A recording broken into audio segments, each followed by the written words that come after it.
सबसे पहले बात करेंगे केरल में कुदरत के कहर की, हम बात करेंगे झारखंड में हुए रेल हादसे की, लेकिन शुरुआत इस समय एक ब्रेकिंग न्यूज से कर रहे हैं। वायनाड भूस्खलन में मरने वालों की संख्या इस समय 89 हो गई है। वायुसेना, सेना और नौसेना राहत और बचाव कार्य में इस समय जुटे हुए हैं। इस बीच केरल सरकार ने इस त्रासदी के बाद 2 दिन के शोक की घोषणा कर दी है। स्थिति इस समय इतनी गंभीर है, 116 से ज्यादा लोग घायल बताए जा रहे हैं। लेकिन सबसे बड़ी चिंता की बात यह है कि इतना भारी वहां उस क्षेत्र में मलबा फैला हुआ है और विस्तृत क्षेत्र में मलबा फैला है कि कई लोगों के अब भी मलबे में दबे होने की आशंका है, उसका डर है। तलाश के लिए ड्रोन का इस्तेमाल किया जा रहा है। खोजी डॉग स्क्वाड्स, जो खोजी दस्ते हैं कुत्तों के, उनकी मदद भी ली जा रही है। दरअसल बीती रात बहुत भारी बारिश हुई और फिर एक के बाद एक कई जगहों पर भूस्खलन हुआ, जैसा आप इन तस्वीरों में देख सकते हैं। केरल में मंत्री ये कह रहे हैं कि कुछ जगहों पर तो जो नदी है उसने अपना रास्ता छोड़ दिया और उसकी वजह से भूस्खलन हुआ। नदी ने अपना मार्ग छोड़ा और इलाकों को अपने आगोश में ले लिया है। आज देश में करीब करीब एक ही समय 2 दर्दनाक घटनाएं हुई है। दोनों घटनाओं को लेकर केंद्र सरकार के साथ साथ विपक्ष के नेताओं की प्रतिक्रिया भी बिल्कुल अलग थी। इससे पर संभवतः आप इसे सुविधा की सियासत भी कह सकते हैं। वायनाड में आज तड़के भारी बारिश हुई और तबाही मची, जमीन खिसकी। सैलाब में 1 नहीं, 2 नहीं, 3 नहीं, 4 गांव बह गए और अब तक कहा यह जा रहा है 89 लोगों की यहां मौत हो चुकी है और मलबे में कई लोग फंसे दबे। कुदरत की इस तबाही से निपटने के लिए सेना, नौसेना, वायुसेना के साथ साथ एनडीआरएफ की टीम है और Kerala state disaster relief force, उनकी टीमों को भी तैनात किया गया है। दूसरी तरफ देश में एक और बड़ा रेल हादसा हो गया। झारखंड के चक्रधरपुर के पास हावड़ा से मुंबई जा रही एक्सप्रेस ट्रेन वही लगभग 3:45 बजे हादसे का शिकार हुई। ट्रेन के 18 डब्बे पटरी से उतर गए। इसमें 2 लोगों की मृत्यु हो गई, 20 से ज्यादा लोग घायल यहां भी बताए जा रहे हैं। और दोनों ही वारदातें, दोनों ही घटनाएं मन को झकझोर देने वाली है। लेकिन दोनों ही वारदातों को लेकर सरकार और विपक्ष के नेताओं का जो रुख है वो भी खासा चौंकाने वाला है। वायनाड में बेशक तबाही बहुत बड़ी है, कुदरत का यह कहर है, मौत का आंकड़ा बढ़ता जा रहा है। लेकिन रेल हादसों की बात करें तो एक नहीं, केवल इसी वर्ष 5 बड़े रेल हादसे हो चुके हैं। 22 लोगों की जान उनमें भी जा चुकी है। लेकिन हैरान कर देने वाली बात यह कि रेल हादसे के बाद ना तो रेल मंत्री का कोई बयान या ट्वीट आया और ना ही किसी और बड़े मंत्री या नेता का, और तो और विपक्ष के नेता और कांग्रेस पार्टी के और नेताओं का, विपक्ष के अन्य नेताओं का भी कोई संदेश रेल हादसे पर नहीं आया। वायनाड की बात करें तो प्रधानमंत्री से लेकर राहुल गांधी, प्रियंका गांधी वाड्रा, मुख्यमंत्री केरल, एक के बाद एक कई बयान और ट्वीट सामने आए हैं। दरअसल आज सवेरे केरल के वायनाड जिले में भयानक तबाही आई, जोरदार बारिश हुई और उसके बाद भूस्खलन में वायनाड के मेपाडी, मुंडकल और चूरमाला, ये 3 अलग अलग इलाके हैं। यहां गांव के गांव बह गए और कई मकान मलबे में दब गए। मरने वालों की संख्या 89 इस समय बताई जा रही है। लेकिन डर इस बात का है कि अभी तो केवल एक तरफ मलबा हटाने का काम चल रहा है, बारिश अभी भी हो रही है, दूसरी तरफ मलबे में कई लोग अभी भी दबे हो सकते हैं, इसकी आशंका है। हालात इतने मुश्किल हैं कि जो राहत और बचाव कार्य सेना को जिसमें लगाया गया है, सेना को भी खासी मुसीबत का सामना करना पड़ रहा है इस समय।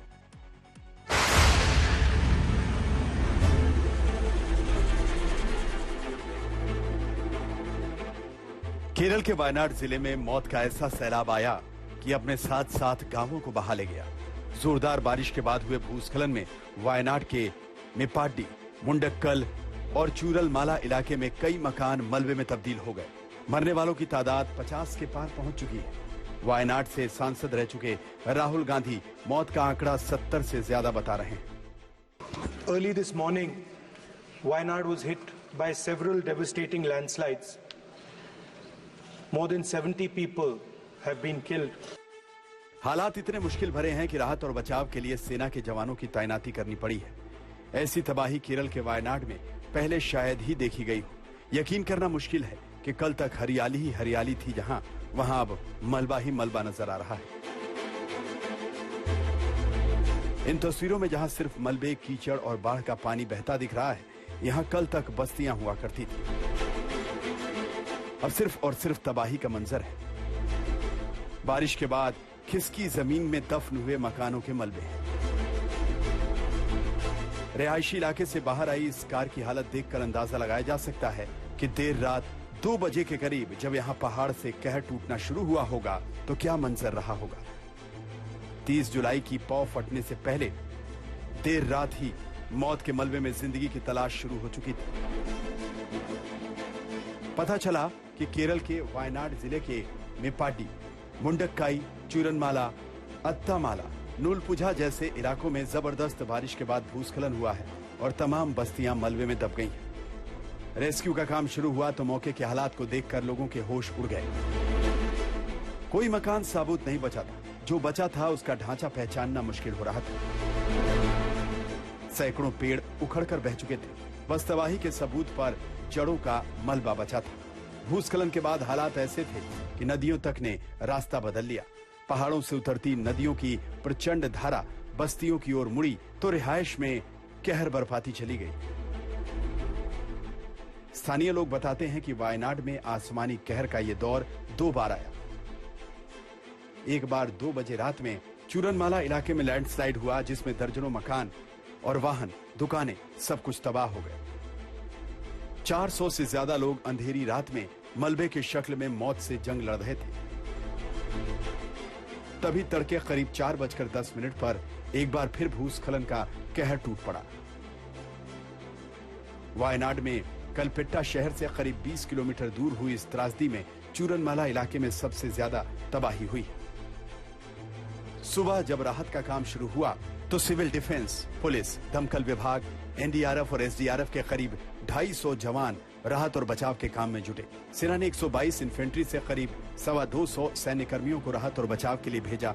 इंडियन एयरफोर्स ने कोयम्बटूर के सुलूर एयरबेस से 2 हेलीकॉप्टर रवाना किए। वायनाड के चूरनमाला इलाके में तो राहत और बचाव काम शुरू हुआ, लेकिन मुंडक्काई इलाके में सुबह सुबह कोई पहुंच भी नहीं पाया, क्योंकि वहां जाने वाले रास्ते पर रोड और ब्रिज सब तबाह हो चुके थे। इस त्रासदी की गंभीरता का अंदाजा इसी बात से लगाया जा सकता है कि वायनाड में जहां लैंडस्लाइड हुआ, वहां से करीब 50 किलोमीटर दूर मल्लपुरम के पोथकल्लू इलाके में 10 शव बरामद किए गए, जो चलियार नदी में बहकर आए थे। जिला प्रशासन को आशंका है कि मलबे में अभी और भी लोग दबे हो सकते हैं, क्योंकि 50 से अधिक शवों की बरामदगी और करीब 100 लोगों के अस्पताल पहुंचने के बाद भी सैकड़ों लोग लापता बताए जा रहे हैं। वायनाड से शिबी अमोल के साथ आज तक ब्यूरो।